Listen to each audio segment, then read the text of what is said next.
अजय ने सोच लिया था कि वो शादी करेगा तो सिर्फ मधु के साथ। मधु के परिवार वाले तो इस रिश्ते को मान गए, पर अजय के माता पिता इस शादी के लिए अंत तक मना करते रहे। तुझे क्या लगता है वो शहरी लड़की हमारे गांव के रीति रिवाज और देसी खाना बनाना जानती होगी? मैं ये बात कभी नहीं मान सकती। तू मुझे झूठ बोल रहा है ताकि मैं इस शादी के लिए हाँ कह दूं।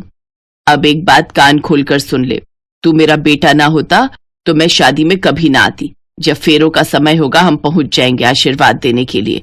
मैं इतनी कठोर मन की नहीं हूं जो तुझे आशीर्वाद ना दूं। कर ले तू अपने मन की शादी, हम पहुंच जाएंगे।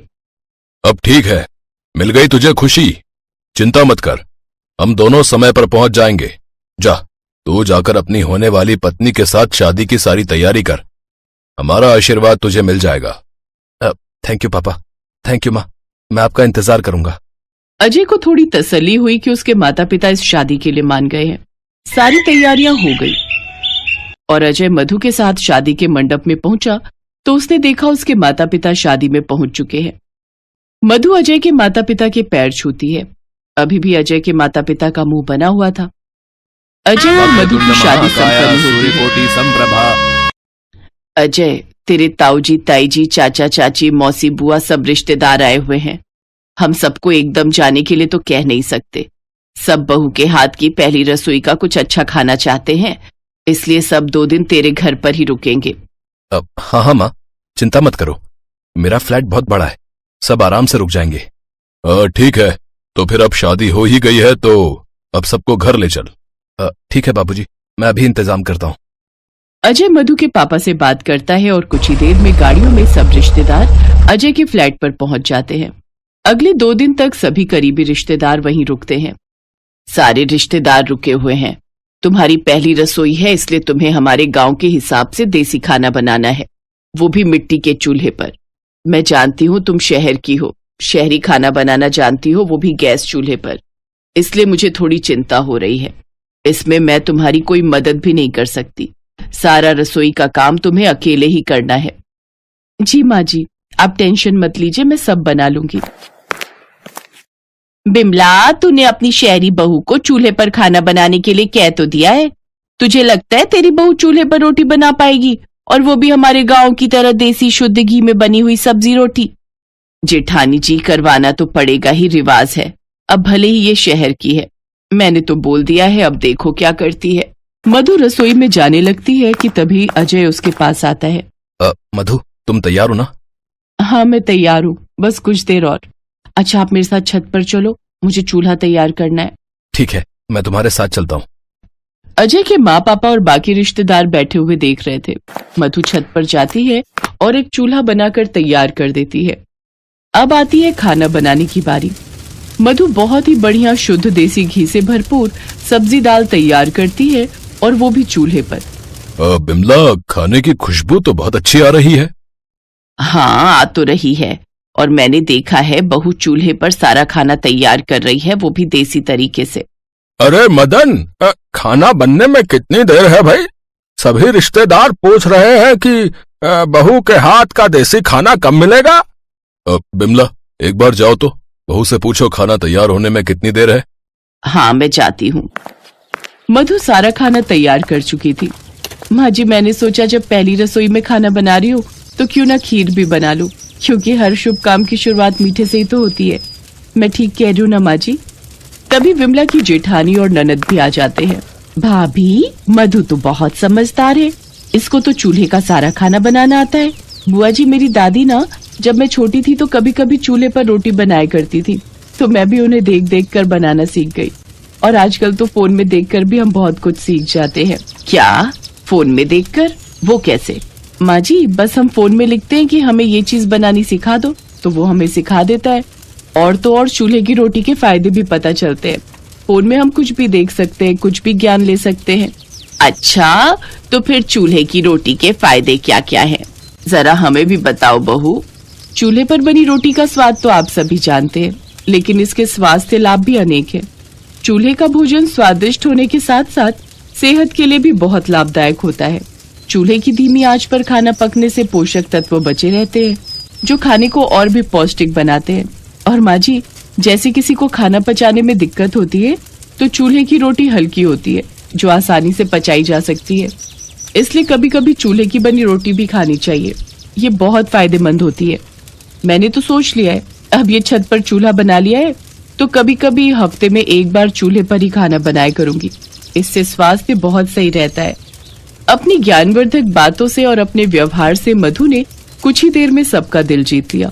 मधु के हाथों के बने चूल्हे के भोजन की सब बहुत तारीफ करते हैं और मधु की बताई गई बातों पर भी गौर करते हैं। मधु का मिलनसार स्वभाव देखकर उसके सास ससुर के मन की सारी गलतफहमियां भी अब दूर हो गई।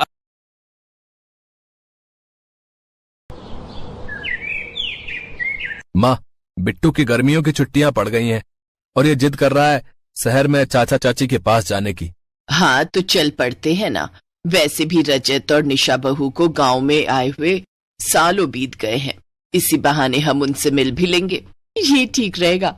मैंने भी शहर सिर्फ फिल्मों में ही देखा, इस बार घूम भी आएंगे। मैं आज ही सामान बांध देती हूँ, लेकिन मैं पहले ही कह देती हूँ, मैं अपनी धन्नो को अकेले छोड़कर नहीं जाऊंगी, मैं इसे भी अपने साथ ही ले जाऊंगी। हाँ हाँ ठीक है माँ, तुम उसे भी ले चलो, इसी बहाने बेचारी धन्नो भी शहर घुमाएगी। वर्मा परिवार के सभी सदस्य शहर में रहने वाले अपने बेटे बहू के बताए हुए पते पर पहुंच जाते हैं। दरवाजे की घंटी बजती है। रजत डार्लिंग, देखो ना कौन है, छुट्टी वाले दिन भी आराम से नहीं सोने देते। तुम ही खोल दो ना। निशा दरवाजा खोलती है तो सामने गांव से आया हुआ उसका पूरा ससुराल खड़ा होता है, जिन्हें देख वो हैरान रह जाती है। आप सब यहाँ? हाँ बहू, बड़ा मन था तुम लोगों से मिलने का तो चले आए। ओह अच्छा किया, आइए ना। अरे ये आवाज कैसी? धन्नो भी आई है देवरानी जी। क्या अब गाय को यहाँ लेकर आए हो? हाँ तो मैं क्या उसे अकेला छोड़ती, अब बताई से कहाँ रखूं। हाय मेरा बिटवा, देख तो कैसे सूख गया है, और तू भी। अब तुम दोनों को गाय का दूध पिलाऊंगी, फिर देखना कैसे सेहत बनती है तुम्हारी। सासू माँ इसे सूखना नहीं फिट होना कहते हैं। माँ लाओ, इसे मैं बालकनी में बांध देता हूँ। फ्रेश होने के बाद सभी चाय नाश्ता करते हैं। उस फ्लैट को देखकर विमला कहती है, हे राम, इस घर में तो सीलिंग कितनी नीचे है। अगर अपने गांव के मुखिया यहाँ आते तो वो तो इसमें घुस ही नहीं पाते, उनका तो सर ही टकरा जाता। माँ ये शहर है, यहाँ लोग ज्यादा हैं और जगह कम है, इसलिए ये छोटे छोटे घर बनाने पड़ते हैं। उफ, इन गवार लोगों को किसने बुला लिया यहाँ, बिना बताए अटप के बस। उस रोज निशा सबके लिए गैस पर खाना बनाती है। अगले दिन निशा और रजत दोनों अपने अपने काम पर निकल जाते हैं। दीदी, हम दोनों को ऑफिस के लिए लेट हो रहा है, आप खाना देख लेना और हम दोनों की चिंता मत करना, हम बाहर ही खा लेंगे। अच्छा ठीक है देवरानी जी। निशा एक मॉडर्न लड़की थी, उसकी और रजत की लव मैरिज हुई थी। वो भी अपने पति के साथ उसी की कंपनी में नौकरी करती थी। वो शहर में ही रहते थे। कुछ देर बाद वो दोनों ऑफिस के लिए निकल जाते हैं। उनके जाने के बाद विमला हाथ में लोटा और नीम की टहनी लिए बालकनी में जाती है। नदी ना सही, बालकनी ही सही। फिर विमला जैसे ही कुल्ला करती है तो वो पानी सीधे नीचे जा रहे मल्होत्रा जी के हाथ में लिए हुए मिठाई के डब्बे पर जा गिरता है। अरे कौन है? कौन पागल है? किसके घर से ये मेघ बरस रहे हैं? ये देखने के लिए जैसे ही मल्होत्रा ऊपर की तरफ देखता है, विमला जैसे ही ये देखती है वो झट से अंदर भाग जाती है। मल्होत्रा जी को समझ ही नहीं आता आखिर कौन से फ्लोर से उनके ऊपर पानी आकर गिरा। चलो अच्छा है, यहाँ इतनी सारी मंजिलें हैं कि उस मुए को पता ही नहीं चलेगा कि आखिर पानी आया कहाँ से। वहीं दूसरी तरफ चंदर नहाने के लिए बाथरूम में जाता है। क्या 4 दीवारों का घेरा बना दिया है और कहते हैं गुसल खाना बना है। इतनी छोटी सी जगह में तो इंसान का दम ही घुट जाए। आते वक्त मैंने नीचे एक पार्क देखा था, हाँ वहीं खुले में जाकर नहा लेता हूँ, फिर पास में ही जो मंदिर था उसमें पूजा भी कर लूंगा। चंदर बाल्टी उठाकर पार्क में नहाने चला जाता है। सोसाइटी वाले उसको देखकर उसका खूब मजाक उड़ाते हैं। उधर गांव की गवार जेठानी गैस पर खाना बनाने लगती है, लेकिन उसे गैस ऑन करनी ही नहीं आती। फिर वो अपने साथ लाई हुई लकड़ियों को निकालती है और पार्क से जाकर मिट्टी खोद कर ले आती है। फिर रसोई में चूल्हा बनाकर तैयार कर लेती है और उस पर खाना बनाने लगती है। लेकिन कुछ ही देर में हर तरफ धुआं हो जाता है। सारी सोसाइटी में फायर अलार्म बजना शुरू हो जाता है और सब नीचे उतर कर आ जाते हैं। वो रजत और निशा को भी फोन कर देते हैं। कुछ ही देर में वो भी वापस लौट आते हैं। बालकनी में धन्नो के पास खड़ी सास अपनी बड़ी बहू ममता से कहती है, बहू लगता है भूकंप आया है, सब लोग नीचे उतर आए हैं। तभी सामने वाले फ्लैट से एक औरत चिल्लाती है, जल्दी से नीचे आ जाइए आंटी जी, आपकी फ्लैट में ही आग लगी है, धुआं वहीं से आ रहा है। तभी वहां ममता आती है और चिल्लाते हुए कहती है, अरे नहीं नहीं, वो तो हम चूल्हा जलाए थे, उसी का धुआं है ये।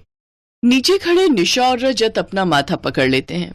फिर निशा ममता को गैस ऑन करना सिखा देती है। रात का डिनर करने के बाद सब सो जाते हैं, लेकिन बालकनी में बंधी धन्नो रंभाने लगती है, जिससे निशा और रजत को नींद नहीं आती। तो वहीं चंदर और ममता को तो गांव में खुले आसमान के नीचे आंगन में सोने की आदत थी, इसलिए उन्हें भी नींद नहीं आ रही थी। विमला गाय का दूध निकालकर न सिर्फ घर वालों को बल्कि आस पड़ोस में भी दे आती थी। सब बच्चे उसे दादी दादी कहकर खूब लाड़ लड़ाते। ऐसे ही कुछ दिन बीत जाते हैं। एक रोज बेचारी देवरानी जी को तो ड्यूटी के चक्कर में लिपाई का समय ही नहीं मिलता। जब से आए हैं हमने उन्हें एक बार भी घर को लीपते नहीं देखा। कोई बात नहीं, एक काम हम ये कर देते हैं। गंवार जेठानी सारे फर्श पर गोबर से लिपा पोती कर देती है, जिससे सारे घर में बदबू फैल जाती है। तो वहीं सास विमला उपले बनाकर हर जगह सूखने रख देती है। शाम को निशा और रजत वापस घर लौटते हैं तो ये नजारा देख निशा गुस्से में रजत से कहती है, रजत अपने इन गंवार घर वालों को यहाँ से चलता करो, नहीं तो ये हमें इस सोसाइटी में रहने लायक नहीं छोड़ेंगे और हमारी इज्जत का फालूदा करेंगे वो अलग। तुम्हें पता है सोसाइटी का सेक्रेटरी मुझसे कंप्लेन कर रहा था कि तुम्हारा भाई छत पर लुंगी में सो जाता है, जिससे लेडीज छत पर योगा करने नहीं जा पाती। हर जगह गाय की गोबर की बदबू आती है। अगर तुम इन्हें घर से नहीं निकाल सकते तो डिवोर्स पेपर पर साइन करने के लिए तैयार रहना। ये सुनकर ससुराल वालों को अपनी गलती का एहसास होता है और ममता उनसे कहती है, माफ करना देवरानी जी, हम ठहरे गांव के गंवार, हमें ये शहरी तौर तरीके नहीं मालूम और हमारी वजह से तुम दोनों अलग मत हो। हम आज ही वापस अपने गांव चले जाएंगे। लेकिन तभी सोसाइटी के बच्चे और आस पड़ोस के लोग वहां आ जाते हैं। नहीं दादी माँ, आप मत जाओ ना, हमें गाय का दूध पीने को कौन देगा। हाँ आंटी जी, भाई साहब, बहन जी, आप सबके यहाँ रहने से हमें अपने गांव की याद नहीं आ रही थी। मजबूरी के कारण हम सब शहरों में रुके हैं, नहीं तो आज भी हम सबके अंदर अपने गांव की मिट्टी बसी है।